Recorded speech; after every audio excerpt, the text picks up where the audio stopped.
जय Hind and hello guys, स्वागत है आपका आपके अपने YouTube चैनल ज्ञानदेह होस्ट में। और इस वीडियो में मैं आपको बताने वाला हूं ITBP कांस्टेबल पायोनियर नई वैकेंसी 2024 ऑनलाइन फॉर्म के बारे में कि कैसे आपको इस भर्ती का फॉर्म फिलअप करना है। तो आप इस वीडियो को देखते रहिए, यहाँ पर आपको स्टेप बाय स्टेप पूरी जानकारी दी जाएगी। तो चलिए शुरू करते हैं। गाइज, अगर आपने अभी तक वीडियो को लाइक नहीं किया, वीडियो को लाइक करके चैनल को सब्सक्राइब कर ले, क्योंकि इसके बारे में आपको तब तक अपडेट दिए जाएंगे जब तक ये वैकेंसी कंप्लीट नहीं हो जाती। उसके बाद जो लिंक मैं आपको वीडियो को डिस्क्रिप्शन में दिया हूं, ये आप ओपन करिए। इसको ओपन करने के बाद आपको जानने को मिलेगा कि 202 पोस्ट इसमें निकाले गए हैं। फॉर्म आप लोग 10 सितंबर 2024 तक भर पाएंगे।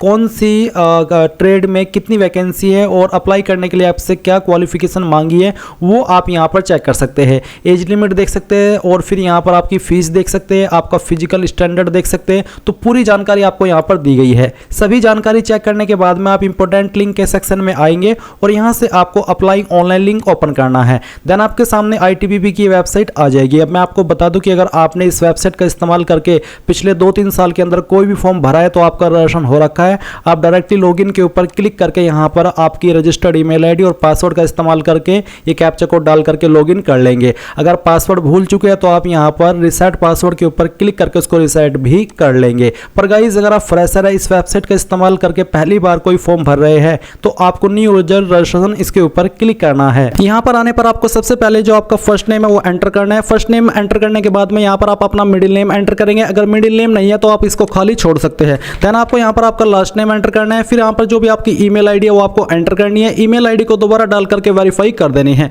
देन आप यहां पर एक पासवर्ड क्रिएट करेंगे। पासवर्ड आपका किस तरह का होना चाहिए उसका आप यहां पर एग्जांपल देख लीजिए। तो बेसिकली आपके पासवर्ड के अंदर इंग्लिश का कैपिटल वर्ड, स्मॉल वर्ड, कोई स्पेशल कैरेक्टर जैसे कि $, ये साइन आपको यूज करना है। एंड यहाँ पर फिर आपको कोई डिजिट भी इस्तेमाल कर लेना है। तो कुछ इस तरह का पासवर्ड आपको क्रिएट कर लेना है। पासवर्ड क्रिएट करने के बाद में आप यहाँ पर आएंगे, इस पासवर्ड को दोबारा डाल करके वेरीफाई कर देंगे। देन यहाँ पर आती है डेट ऑफ बर्थ। तो आपको यहाँ पर कैलेंडर के ऊपर क्लिक करना है। पहले आपका यहाँ पर बर्थ का ईयर सेलेक्ट करना है, फिर यहाँ से आपको मंथ सेलेक्ट करना है और फिर डे सेलेक्ट कर लेना है। तो आपकी डेट ऑफ बर्थ आ जाएगी। इसके बाद आता है सिक्योरिटी क्वेश्चन। तो यहाँ पर आपको काफी सारे सिक्योरिटी क्वेश्चन देखने को मिल रहे हैं। इनमें से कोई भी एक सिक्योरिटी क्वेश्चन आपको सेलेक्ट कर लेना है एंड फिर उसका कोई भी आंसर आपकी चॉइस के अकॉर्डिंग रख लेना है। एंड ये जो आप सिक्योरिटी क्वेश्चन सेलेक्ट कर रहे हैं ये आपको तब काम आएगा जब आप अपना पासवर्ड भूल जाएंगे और आप उसको रिकवर करने की कोशिश करेंगे। तो ऐसे में आपको इस क्वेश्चन का आंसर देना होगा जो कि अभी आपने बनाया, तभी आप अपना पासवर्ड रिसेट कर पाएंगे। अब यहाँ पर बेसिकली आपको आपका ये जो कैप्चा कोड है वो एंटर करना है। एंटर करने के बाद में जो भी जानकारी आपने यहाँ पर भरी है इन सभी को वेरीफाई करना है, क्योंकि बाद में एडिट का मौका नहीं मिलेगा। फिर आप सबमिट के ऊपर क्लिक करेंगे। सबमिट के ऊपर क्लिक करने के बाद में क्या होगा कि आपकी जो आपने ईमेल आईडी यहाँ पर रजिस्टर किया है उसके ऊपर एक ईमेल जाएगी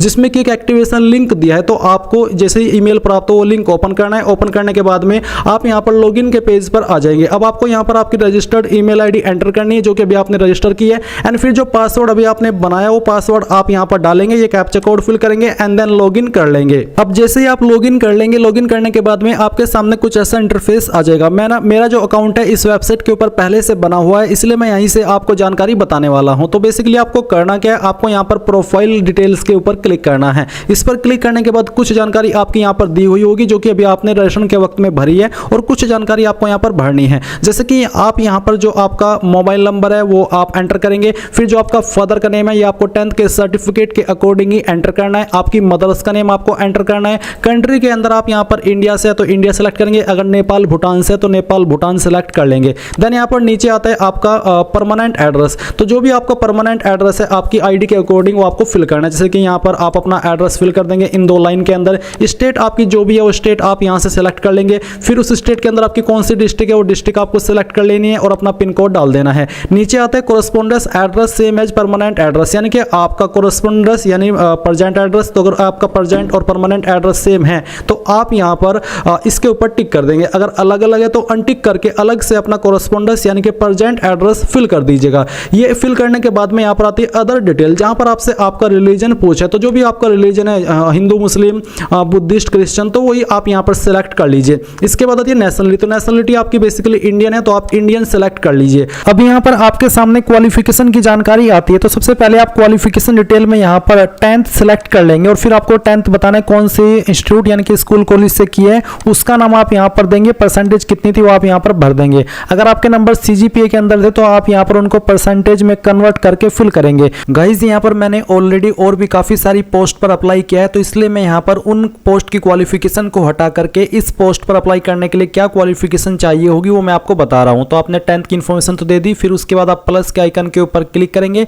इसके ऊपर क्लिक करने के बाद आपको यहाँ पर काफ़ी सारी क्वालिफिकेशन देखने को मिल जाएगी। तो आपको यहाँ पर जिस पोस्ट पर आप अभी अप्लाई कर रहे हो उस पर अप्लाई करने के लिए जो जरूरी क्वालिफिकेशन चाहिए वो तो पता ही होगी। तो वही वाली क्वालिफिकेशन आपको यहाँ पर सिलेक्ट करनी है, जो कि मैं आपको एक बार फिर से दिखा देता हूँ कि अप्लाई करने के लिए 10वीं के अलावा यहाँ पर आपको बोला है कि 1 year certificate course from an recognized institute, जो कि बेसिकली ITI होनी चाहिए आपके पास, मैसन या फिर कारपेंटर या फिर प्लम्बर या फिर इलेक्ट्रीशियन, यानी कि इनमें से किसी भी ट्रेड में। तो क्या करना है, आपको यहाँ पर सबसे लास्ट में आना है और matriculation with ITI in mason, matriculation with ITI in electrician, इनमें से कोई भी एक चीज़ सेलेक्ट कर लेनी है जो भी आपके पास है।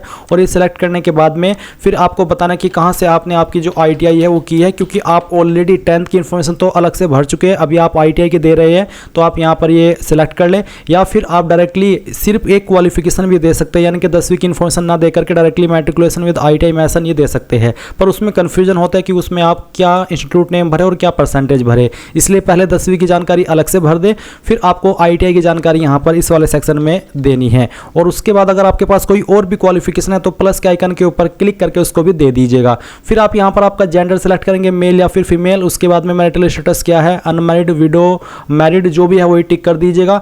कास्ट कैटेगरी क्या है, जनरल, SC ST OBC जो भी है वही आपको टिक करनी होगी। अगर आपकी कैटेगरी में से कोई है तो आप वो टिक करें। अगर आप बिल्कुल प्राइवेट है, अनएम्प्लॉयड है, तो आप यहाँ पर ये वाला ऑप्शन टिक कर दें, जो कि आप वीडियो में देख सकते हैं। फिर सवाल पूछे कि क्या आप एक 1980 से लेकर के 31 दिसंबर 1989 के बीच जम्मू एंड कश्मीर के निवासी थे। अगर हाँ तो टिक करिएगा।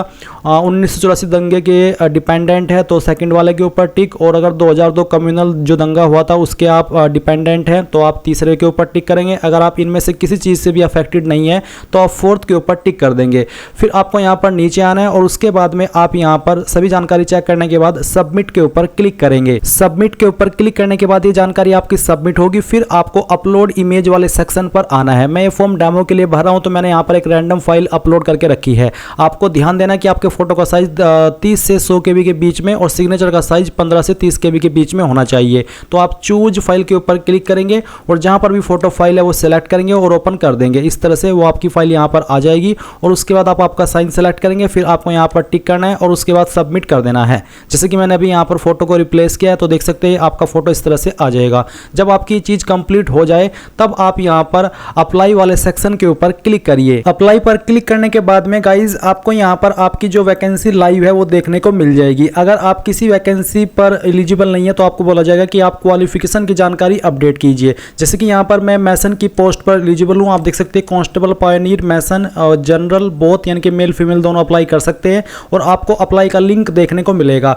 अगर आप SC ST है तो आपके लिए कोई फीस नहीं है, और अगर आप जनरल OBC है तो फिर आपको यहाँ पर एक फीस का अमाउंट देखने को मिलेगा। तो आप अप्लाई इसके ऊपर क्लिक कीजिए। एंड देन डिक्लेरेशन पर आपको आई एग्री करना होगा और नेक्स्ट के ऊपर क्लिक करना है। नेक्स्ट के ऊपर क्लिक करने के बाद जो आपने रजिस्ट्रेशन करते समय जानकारी भरी वो यहाँ पर दी गई है, आप इन सभी को चेक कीजिए, यानी कि एक बार चेक कर लीजिए और फिर नेक्स्ट के ऊपर क्लिक कीजिए।